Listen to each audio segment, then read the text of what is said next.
Non, je crois qu'on est vraiment tombé dans le panneau. Je pense qu'on a manqué un petit peu mais de manière générale, on a manqué un peu de respect à cette équipe de Cardiff. Et quand on a voulu remettre le rugby en place, malheureusement, quand tu le mets pas d'entrée, on a eu du mal à tenir le ballon et assurer sur nos temps forts la capacité à mettre des points. Donc oui, c'était, comme je vous l'ai dit, comme je l'ai dit notamment à mes joueurs, à ce jeu, la grosse difficulté que l'on rencontre sur le début de saison, c'est qu'on s'est mis un petit peu au niveau à chaque fois de notre adversaire. Alors si c'est le cas pour La Rochelle, c'est très bien. On va le voir dès ce week-end. Parce que eux, en tout cas, ils ont un niveau constant et élevé. Et c'est très certainement la meilleure équipe, je me répète, du championnat. Pour autant, nous, on a tendance un peu à se mettre dans ce faux rythme. Donc, j'ose espérer qu'on sera à la hauteur ce week-end, comme dans la période de novembre qui s'annonce costaud. Mais moi, je crois que c'est des bons matchs à jouer. Et voilà, c'est plus facile à préparer ce genre de match au final que peut-être celui qu'on a pu jouer le week-end dernier. Le contre-coup, j'aurais pu le penser si c'était déplacé. À domicile avec l'environnement qui est quand même juste génial. Ils ont un environnement de fou. La dynamique est positive, on sent qu'il y a un appétit autour du club qui est grandissant, qui est exaltant. Et d'ailleurs, vous voyez, au moment où ils arrivent à prendre la moindre brèche ou la moindre opportunité de prendre le score ou de mettre un peu d'allant, de suite, c'est démultiplié par 16 000 personnes qui poussent derrière, une super ambiance, des gens qui connaissent le rugby. Donc, ouais, c'est une place, ça devient une place très très forte du rugby français. Et quand je le dis, c'est encore une fois en aucun cas pour me préparer avant qu'on y aille et après qu'on y aille, ou après qu'on y soit allé, pardon. La Rochelle est une place maintenant forte du rugby. Et pour moi, c'est le favori au titre dès cette saison et même peut-être mieux sur la scène européenne. Honnêtement, c'est l'équipe qui joue le mieux au rugby dans tous ces secteurs. Elle est d'une fiabilité absolue en conquête, elle est costaud, ils ont des porteurs de balles, ils ont peut-être le meilleur joueur européen en ce moment, en tout cas des championnats européens avec Vito. Ils sont très équilibrés, des jeunes joueurs qui arrivent à maturité. Je crois qu'il y a une volonté de jouer un rugby plutôt intéressant. Donc tous les voyants sont ouverts de leur côté. Nous, jusqu'à il y a une semaine, tous les voyants n'étaient pas forcément ouverts, mais on va dire au vert clair. Aujourd'hui, on a la capacité à aller se confronter à ce qui se fait de mieux. Bon, mais moi, je trouve que c'est une bonne chose, c'est le moment. Et puis après, on n'en tirera pas des conclusions, dans un sens comme dans l'autre. On n'en tirera pas des conclusions démesurées. On s'est testé à Toulon au bout de la troisième journée. Enfin, voilà, aujourd'hui, c'est La Rochelle, il nous faudra aller à Montpellier. Enfin, il nous faudra aller partout. Oui, ils ont l'habitude de mettre beaucoup de points à leurs adversaires de manière régulière depuis une saison et demie. C'est l'équipe à la mode franchement, qui réalise un rugby beaucoup plus abouti cette saison que ce qu'ils étaient capables de faire la saison passée, avec la volonté de encore plus tenir le ballon, encore plus provoquer les défenses adverses et d'être pour le coup très, très performant. Donc oui, c'est vraiment l'équipe sur la scène européenne et sur la scène française très certainement la plus performante. Alors, je pense qu'ils ont cette dynamique ultra positive de l'équipe qui ne doute pas, un staff performant, des joueurs performants, des néo-internationaux, puisque dans la liste des 31 apparaissent 3-4 mecs. Hein. Donc après, on en a connu d'autres qui étaient très performants, mais là, comme ça, c'est vrai qu'il y a Lyon qui sort du chapeau cette année, il y a La Rochelle. Les grosses écuries ont un peu de retard à l'allumage, notamment Clermont-Ferrand, mais qui, vous l'avez vu sur la campagne européenne, va se remettre quand même les idées vite au clair. Et puis après, il y a les éternels costauds. Donc, le championnat est plus que jamais ouvert et compliqué, hein, mais on le savait. Ils ont une belle équipe. Ils ont vraiment, honnêtement, ils ont de la ressource.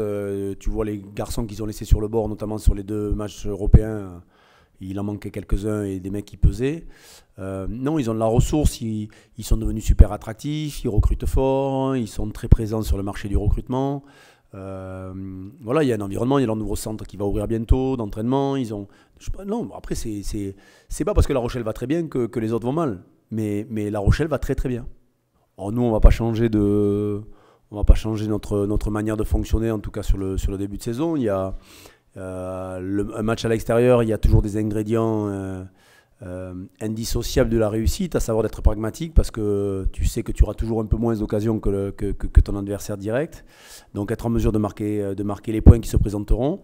L'occupation, la défense et la conquête sont des éléments déterminants et quasi inébranlables dès l'instant qu'on veut récupérer des points quelque part. Mais c'est valable pour La Rochelle, mais c'est valable pour lorsque nous irons à Montpellier, à Lyon, et la conférence de presse pourra être quasiment la même. Je crois que c'est des garçons ambitieux qui se donnent les moyens, parce qu'il y a la personne et les joueurs qui se donnent les moyens d'en parler et peu de faire. Je peux vous promettre qu'on a des jeunes joueurs qui travaillent beaucoup. Et vous avez qu'à venir régulièrement au club et au stade, ils sont souvent sur le terrain en train de bosser. Donc, que ce soit Thomas, Zach, Seb, Bézi, Antoine Dupont, Jean-Marc Doussin, ce sont des gros bosseurs. Et le petit Romain Tamac est un gamin qui à son âge a une maturité hallucinante. Donc, tous ces jeunes joueurs ont envie de travailler et sont ambitieux. Et quoi de mieux pour l'entraîneur que je suis d'avoir des garçons, en tout cas travailleurs et ambitieux. Mais Thomas, c'est un garçon intelligent et qui sait aussi qu'il a une marge de progression assez évidente, donc tant mieux. C'est le risque. À la fois, c'est la volonté de... Il y avait des garçons qui avaient été quand même énormément sollicités depuis le début. Lucas Pointu, Joté Cory, Louis-Benoît Madol, Zach Holmes, etc. Ils avaient été énormément sollicités, Flo Fritz, etc. depuis le début de la saison. Donc c'est des garçons qu'on a voulu ménager et donner aussi la possibilité aux autres de s'exprimer. Donc oui, après c'est le risque de couper 15 jours. On a pris le parti un petit peu aussi de basculer sur une semaine de régénération, une semaine de développement et puis une semaine de reprise à la compétition pour beaucoup dans notre gestion d'effectifs, en essayant un peu de se sortir des résultats justement pour garder le plus possible ce groupe à un niveau constant. On essaie de s'y tenir. En tout cas, on avait dit qu'on ferait un bilan au soir de Bordeaux sur notre fonctionnement de début de saison. Et puis après, on va rediscuter avec les joueurs, parce que comme vous le savez, et comme on me l'a souvent reproché, j'aime bien échanger et que ça soit collaboratif et participatif. Je vais les écouter de manière à ce que s'il y a besoin de rectifier certaines choses, on le fasse après la petite période internationale. On n'est plus premier. Non, c'est toujours bien d'avoir des joueurs sélectionnés. Après, c'est fragilisant, c'est l'éternel débat, parce que regardez, on passe un mois à en parler avant. On va repasser un mois pour en parler avant du tournoi. J'ai l'impression que c'est les mêmes conférences, les mêmes articles, les mêmes... Je suis désolé pour vous, mais c'est compliqué que notre championnat français, que notre rugby français marche sur la tête. Voilà, qu'est-ce que je voulais que je vous dise. Nous, on va faire avec les contraintes qui sont les nôtres. Et que 8 joueurs, moi, ce qui me plaît dans les 8, même si j'aurais aimé, Max Médard était susceptible de basculer... Jean-Marc Doussin aussi, s'il n'avait pas été blessé. Donc c'est des garçons qui existent. Cyril Baye aussi. Donc on a encore du potentiel pour faire mieux. Mais ce qui me plaît, c'est que la grande majorité ont moins de 25 ans. Donc c'est qu'on a de la marge de progression avec ces garçons-là et que l'avenir du club, à l'image des re-signatures, à l'image de la volonté de construire avec eux, je pense que l'avenir du club sera bon. Mais aujourd'hui, face au gros, il nous en manque encore un peu. Donc on va voir sur les semaines qui arrivent si ces jeunes-là sont capables de prendre un peu le leadership et de montrer tout le talent qu'ils ont. Parce que je vous promets que pour les côtoyer au quotidien, j'ai des garçons ultra talentueux, des mecs ultra talentueux. Normalement, au lendemain du match du mardi... Il faut que je me suive sur les dates. Mais donc du second test, qui n'en est pas un. Alors comment vous dire ? Du match du mardi, tout le monde va comprendre. Il y aura de nouveau une liste de 31 données le mercredi.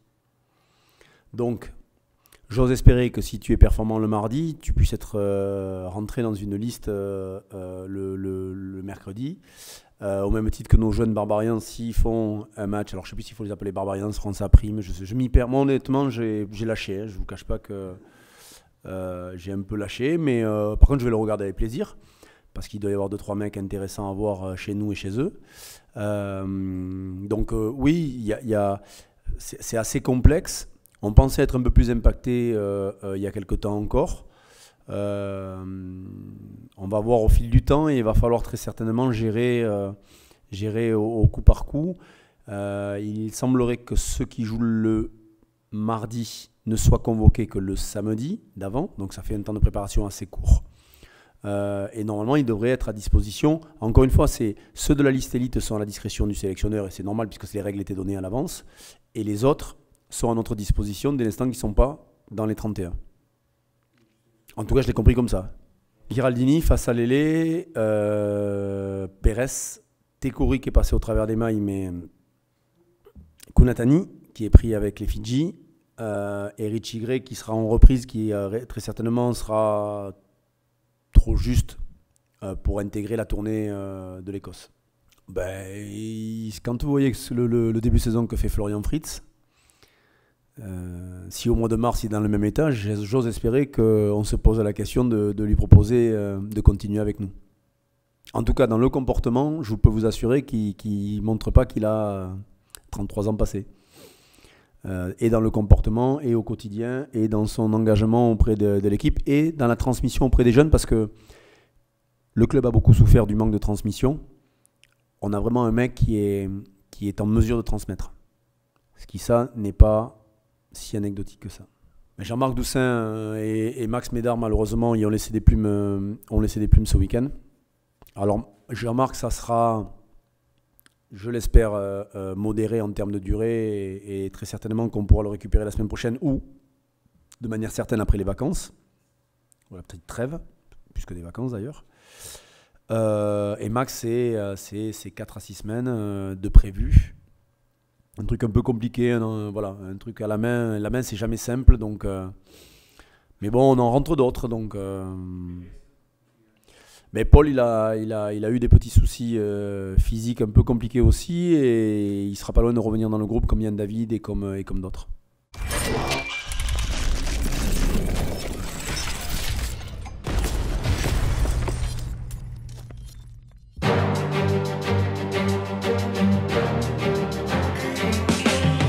Après de longues semaines d'absence, le top 14 est de retour à Ernest Vallon. Plus ambitieux que jamais, Bordeaux-Bègles vient défier les Toulousains pour le derby du Sud-Ouest.